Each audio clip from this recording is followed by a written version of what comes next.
ओम शांति। आज 9 अगस्त 2021 को बाबा के मधुर महावाक्य हम सुनेंगे और आज की मुरली में बाबा हम बच्चों को कहानी सुनाते हैं कि जिस तरह दुनिया में कहते हैं एक था राजा एक थी रानी, तो यहाँ बाबा कहानी सुनाते हैं।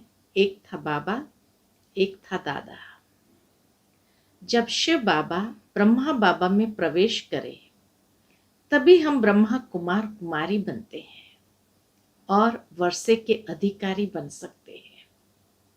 अगर शिव बाबा न आए तो हमें वर्षे का अधिकारी कौन बनाएगा। दूसरी बात जो आज बाबा ने विशेष कही है कि ड्रामा निश्चित है, परंतु उसके बावजूद भी बाबा हम बच्चों को यही शिक्षा देते कि बच्चे पुरुषार्थ करना है। पुरुषार्थ कर अपनी अवस्था को कर्मातीत बनाना है। कर्मातीत बनना अर्थात आयरन एजेड से गोल्डन एजेड स्टेज हमारी बन जाना। तो सुनते हैं बाबा के मधुर महावाक्य। ओम शांति। मीठे बच्चे, बाप और दादा की भी वंडरफुल कहानी है। बाप जब दादा में प्रवेश करे तब तुम ब्रह्मा कुमार कुमारी वर्षे के अधिकारी बनो। आज की मुरली का प्रश्न है, निश्चित ड्रामा को जानते हुए भी तुम बच्चों को कौन सा लक्ष्य अवश्य रखना है। उत्तर है, पुरुषार्थ कर गैलोप करने का अर्थात विनाश के पहले बाप की याद में रह कर्मातीत बनने का लक्ष्य अवश्य रखना है। कर्मातीत अर्थात आयरन एजेड से गोल्डन एजेड बनना। पुरुषार्थ का यही थोड़ा सा समय है, इसलिए विनाश के पहले अपनी अवस्था को अचल अडोल बनाना है। ओम शांति। पुनः ओम शांति। यह दोनों कौन कहते हैं? एक था बाबा एक था दादा। कहानी सुनाते हैं ना, एक था राजा एक थी रानी।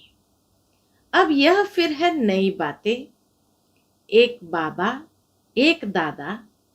तुम कहेंगे 5000 वर्ष पहले भी एक था शिव बाबा, दूसरा था ब्रह्मा दादा। अब शिव के बच्चे तो सब है। सभी आत्माएं एक बाप की संतान है, वह तो है ही है। ब्रह्मा के बच्चे ब्राह्मण भी थे। प्रजापिता ब्रह्मा की संतान ब्रह्मा कुमार कुमारियां थे। उन्हों को कौन पढ़ाते थे? शिव बाबा। प्रजापिता ब्रह्मा के यह ब्रह्मा कुमार कुमारियां ढेर बच्चे हैं ना। ब्रह्मा कुमार कुमारियां मानते हैं बरोबर हम शिव बाबा के बच्चे भी हैं, पोतरे भी हैं। बाबा कहे हर ब्रह्मा कुमार कुमारी ये मानते हैं बरोबर हम शिव बाबा के बच्चे भी हैं तो पोतरे भी हैं। बच्चे तो है ही, अब पोतरे बने हैं। ब्रह्मा द्वारा दादे से वर्षा लेने। ब्रह्मा द्वारा दादे से वर्षा लेने। अभी तुमको दादे से वर्षा मिलता है जिसको शिव बाबा कहते हैं, परंतु ब्रह्मा कुमार कुमारियां होने कारण उनको हम दादा कहते हैं। वर्षा दादे का है, ब्रह्मा दादा का नहीं। ब्रह्मा दादा जब कहते हैं अर्थात बड़ा भाई, तो ब्रह्मा दादा का नहीं। वैकुंठ वासी बनने का वर्षा उस बाप से मिलता है। आधा कल्प वर्षा पाते हो, फिर तुमको श्राप मिलता है रावण से। कहानी सुनाते हैं ना बाबा, किस तरह हम ब्रह्मा कुमार कुमारी बनते हैं। वर्षे के अधिकारी बनते हैं, फिर बाबा कहे जैसे नीचे उतरते हैं तो श्राप मिलता है। आधा कल्प वर्षा पाते हो, फिर तुमको श्राप मिलता है रावण से, नीचे उतरते आते हो। जैसे कि ग्रहचारी बैठती है नीचे उतरने की।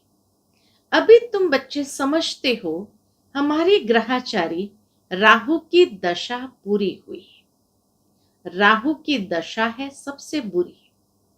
ऊंचते ऊंच बृहस्पति की दशा, फिर राहु की दशा बैठी तो 5 विकारों के कारण हम काले हो गए। अब फिर बाप कहते हैं दे दान तो छूटे ग्रहण। है तुम्हारी बात। उन्होंने फिर सूर्य चंद्रमा का ग्रहण समझ लिया है। जब ग्रहण लगता है तो दान मांगते हैं।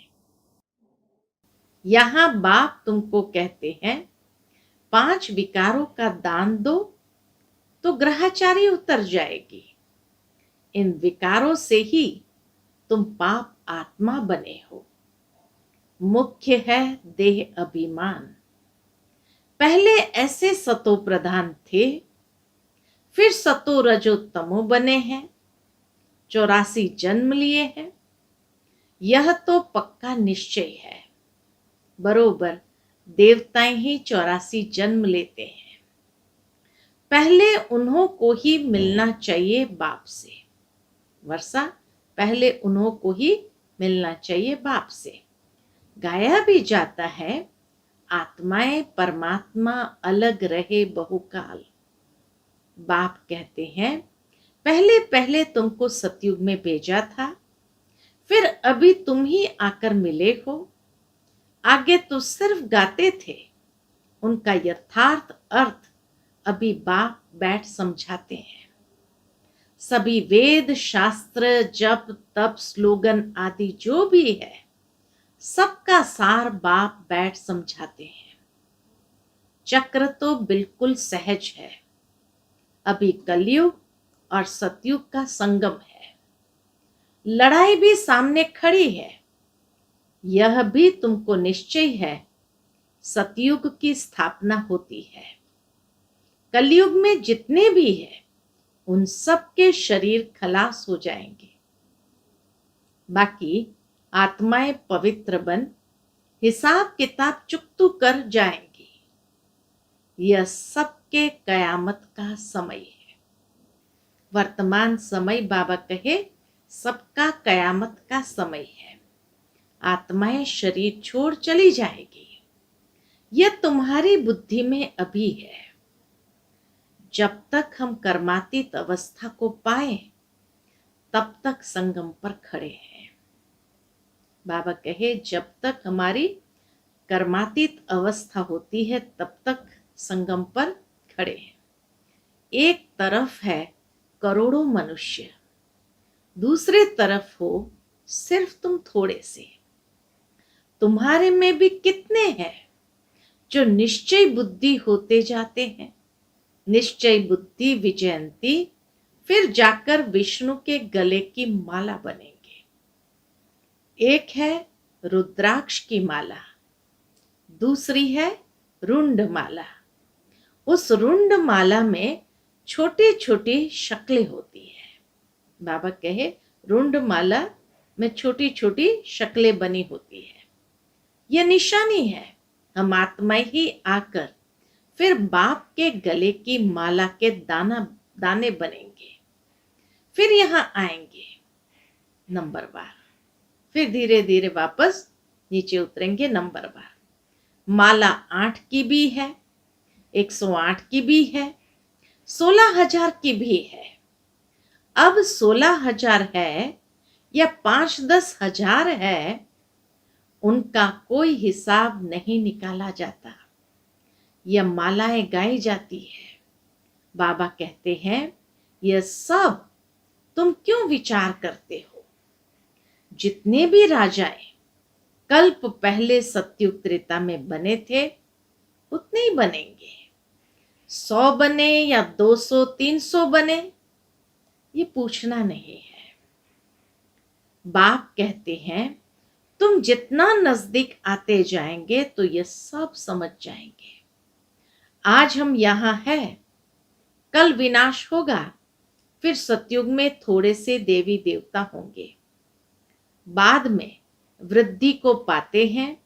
सतयुग के आसार भी दिखाई पड़ते हैं, बाकी लाखों जाकर रहेंगे, फिर लाख रहे या 9-10 लाख रहे, एक्यूरेट नहीं कह सकते हैं।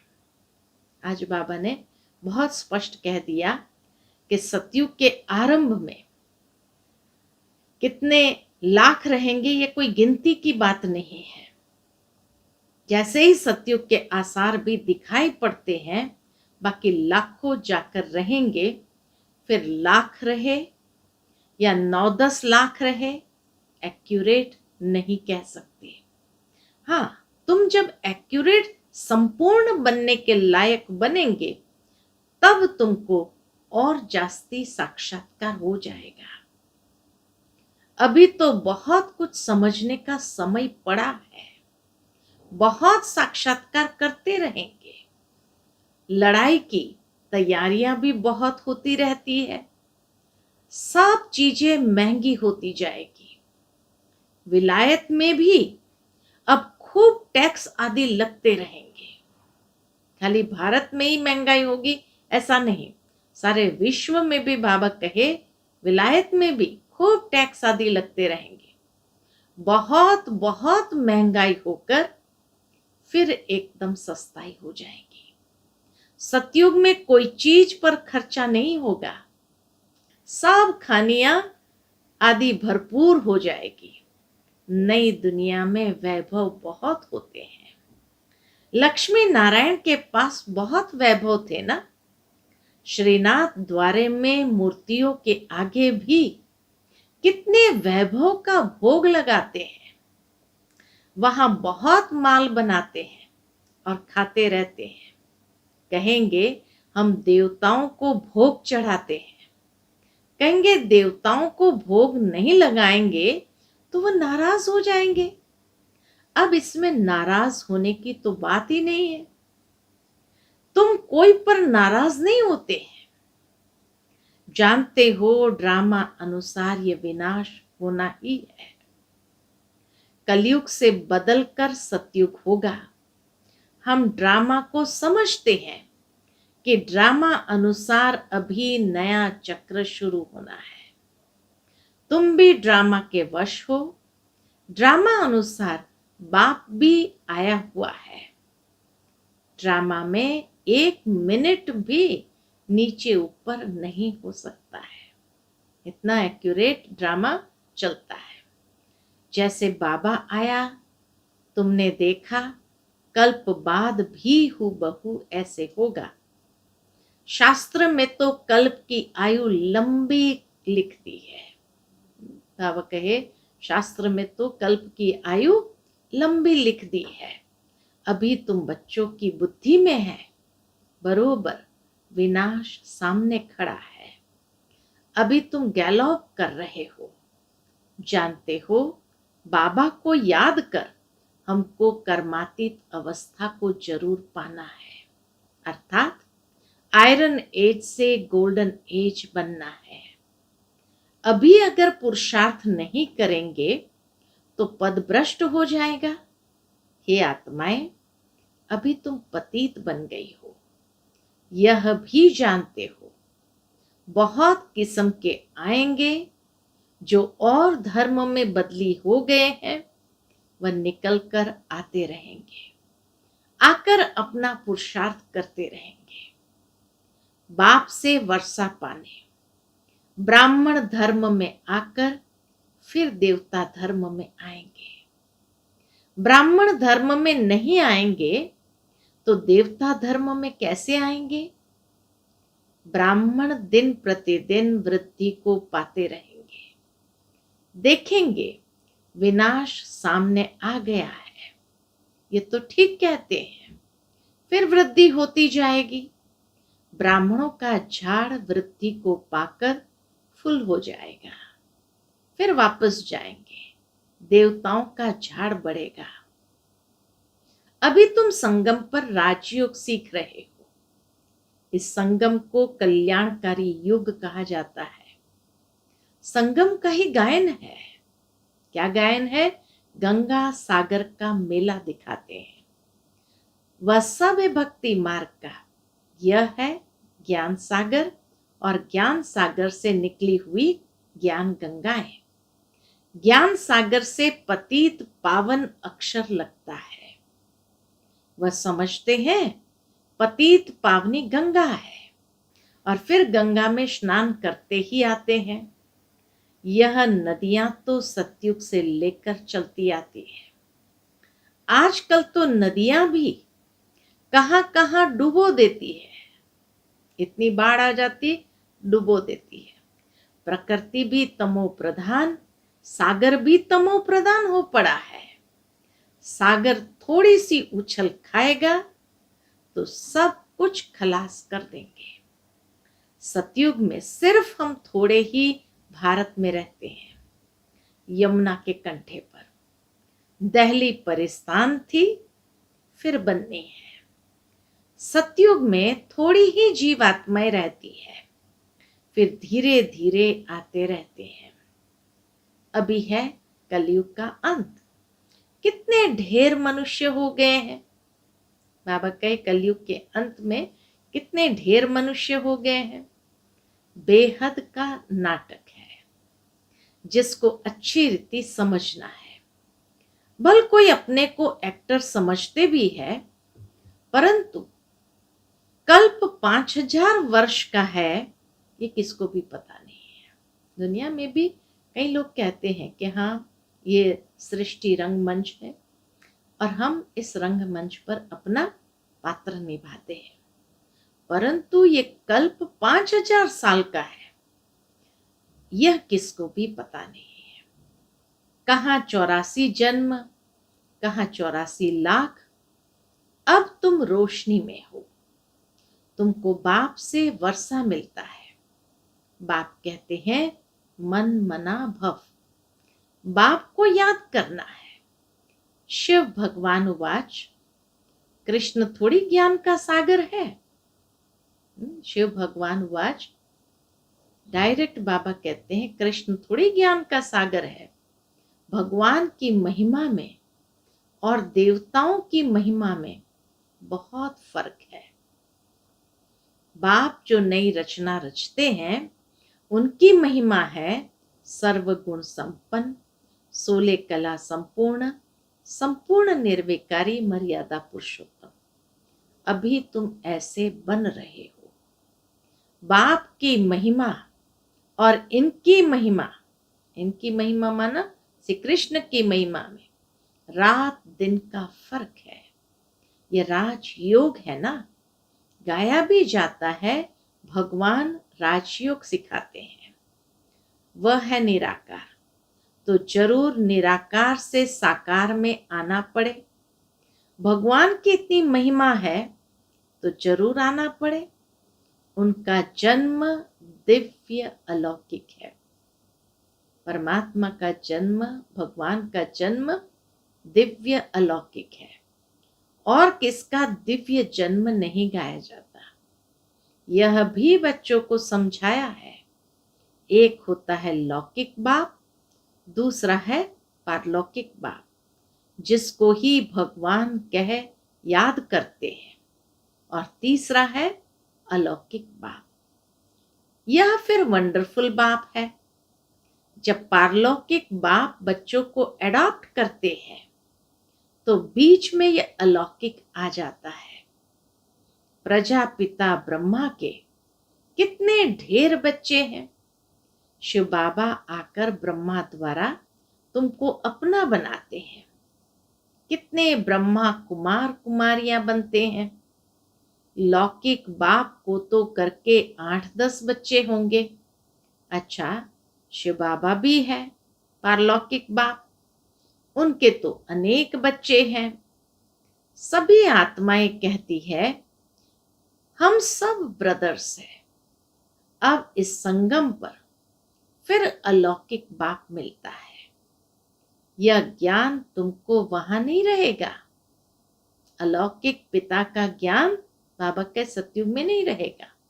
प्रजापिता ब्रह्मा बाप मिलता ही तब है जबकि बाप आकर नई सृष्टि रचते हैं। तो यह अलौकिक जन्म हुआ ना, अलौकिक पिता के द्वारा हमारा अलौकिक जन्म हुआ ना।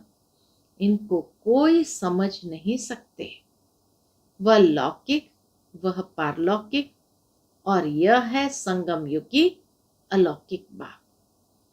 लौकिक बाप तो सतयुग से लेकर होते आए हैं। पारलौकिक बाप को वहां कोई याद नहीं करते। सतयुग में पारलौकिक बाप को कोई याद नहीं करते। वहां होता ही है एक बाप। हे भगवान, हे परमात्मा कहकर याद नहीं करते हैं। फिर द्वापर में जब भक्ति मार्ग शुरू होता है तो बाप दो होते हैं। संगम पर है तीन बाप। प्रजापिता ब्रह्मा भी अभी मिलता है। अभी तुम उनके बने हो, जानते हो। यह अलौकिक बाप है। हमें अलौकिक बाप प्रजापिता ब्रह्मा का पूर्ण परिचय है। अभी तुम इन बातों को अच्छी रीति जानते हो और याद करते हो। अपने को आत्म समझ बाप को याद करो। सतयुग में याद करने की दरकार ही नहीं। दुख में पारलौकिक बाप का सब सिमरन करते हैं। यह तो बिल्कुल सहज बात है। सतयुग त्रेता में एक बाप होता है, द्वापर में दो बाप होते हैं। इस समय तुम अलौकिक बाप के बच्चे बने। बाबा के इस समय तुम अलौकिक बाप के बच्चे बने हो, जिस द्वारा तुम वर्षा लेते हो। तुम बच्चे ही ब्राह्मण बनते हो, जो फिर देवता बनेंगे। विनाश भी तुम्हारे को ही देखना है। जो तुम इन आंखों से देखेंगे, बाबा कहे विनाश भी तुम इन आंखों से देखेंगे। बॉम्ब्स छोड़ेंगे, मनुष्य तो मरेंगे ना। जापान में भी बॉम्ब छोड़ा, देखा ना कैसे मनुष्य मरे। अब यहाँ लड़ाइयां लगती रहती है। खुद भी कहते हैं हम तंग होते जाते हैं। 10-10 वर्ष तक भी लड़ाई चलती रहती है। बॉम्ब्स में तो चपटी में, सेकंड में सब खलास हो जाएगा। चिंगारी लगती है तो शहर नष्ट हो जाता है। यह तो बॉम्ब्स है, आग भी लगनी है।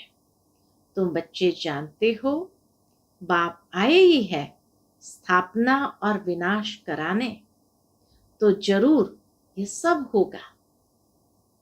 पुरुषार्थ करने का अभी समय है। माया घड़ी घड़ी तुम्हारा बुद्धि योग तोड़ देती है। अर्जुन तुम अडोल स्थिर कहाँ बने हो। कहते हैं बाबा माया के तूफान बहुत आते हैं। कोई तो सारे दिन में घंटा आधा भी याद नहीं करते हैं। बाप कहते हैं तुम कर्म योगी हो। 8 घंटा तो यह सेवा करेंगे। 8 घंटा याद कर सको इतना पुरुषार्थ करना है। याद करते रहने से विकर्म विनाश होते जाएंगे। इसको ही योग अग्नि कहा जाता है। यह है मेहनत। गृहस्थ व्यवहार में रहते हुए सिर्फ याद करना है। यह भी बाबा बतलाते हैं कि जिन्होंने गृहस्थ छोड़ा है, बच्चे बने हैं, वह भी इतना याद नहीं करते हैं। घर में रहने वाले और ही जास्ती याद करते हैं। अर्जुन और भील का भी मिसाल देते हैं ना। मेहनत है बाप को याद करना और चक्र को समझना है। महाभारत लड़ाई भी जरूर लगेगी, सतयुग में थोड़ी लगेगी। तो तुम बच्चों को अंधों की लाठी भी बनना है। सबको रास्ता बताना है कि बाप को याद करो, चक्र को याद करो, स्वदर्शन चक्रधारी बनो।